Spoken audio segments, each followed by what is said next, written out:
me aka zo?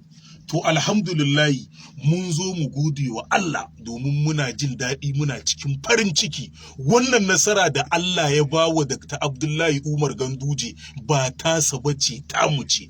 Duk mai ƙaunar jihar Kano da ci gaban jihar Kano wannan nasarar tasa ce. Shi isa muka gaya wa 'yan kwankwasiya igiyar zato da ake ɗaure su da ita mu mun san Madugu yayi mana a 2007 yayi mana a 2003 yace Malam Ibrahim Shekarau ya rantse da Allah ba zai kwana 100 akan kujera ba da Shekarau ya shekara 8. Shi isa duk wani dan kwankwasiya mai hankali mai ilimi ya watsar da magana kwankwasiyar nan saboda yanzu jam'iyyar ma ba su da ita. Ya zaka ce ba su da jam'iyya? Babu jam'iyya. Ai wali abin da yake damuna ba abin da yake batar rai a siyasar wannan karnin irin amini na abokina Alhajiji na Goda. Yau Alhajiji ya haɗu da ibtila'i. In dai ba ibtila'i da hau da saɓani da wata kaddara ba, yau kana kan gwamnati inda ake son ka, aka daraja ka, ake mutunta ka, yau ka bar gurin ka tafi gurin Abba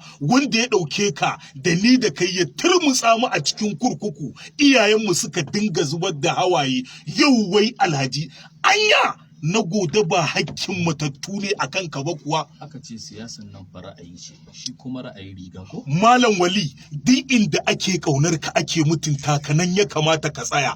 Ba za ka je gidan da baka da daraja, baka da mutunci ba. Bakin ciki na wallahi duk irin wannan iwun da Alhajiji yake ana dariya sun mai da shi dan Ibro, shi yake ƙona rai. Kamata yi ita siyasa ana yin ta tare muke gwagwarmayan nan, ka nemo aiki ka kawo mazaɓarka, ka samar wa matasa aiki, ka amfana, ka amfanar. Shine siyasa. Yau na Goda ka dinga sun mai da shi dan makiyalla.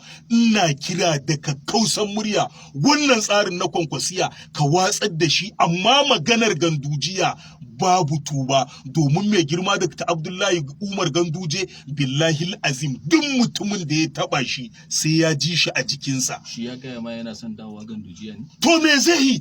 Dole Alhajiji ba zai iya rayuwa ya zauna babu gwamnati ba. In ko ya zauna ba zai rabu da wannan makiyar ladin ba. Don haka wallahi abin da anya in hakkin matattu ne Wali, to wacce hanya za a bi ma Alhajiji ya je ya nemi yafiyar wa'annan matattu? Bayan ya sa an gyara makabartu ka manta a damar wannan an sa makabartu, ni mai girma gwamna ya naɗa ciyaman na bincika Alhajiji saboda harkar siyasa. Na yi binkicen na gaba da kalar, amma in naimar wani abu za a ce dan ba ma jam'iyya ɗaya ne, amma shi na Goda ya tabbatar akwai hakkin matattu a kansa.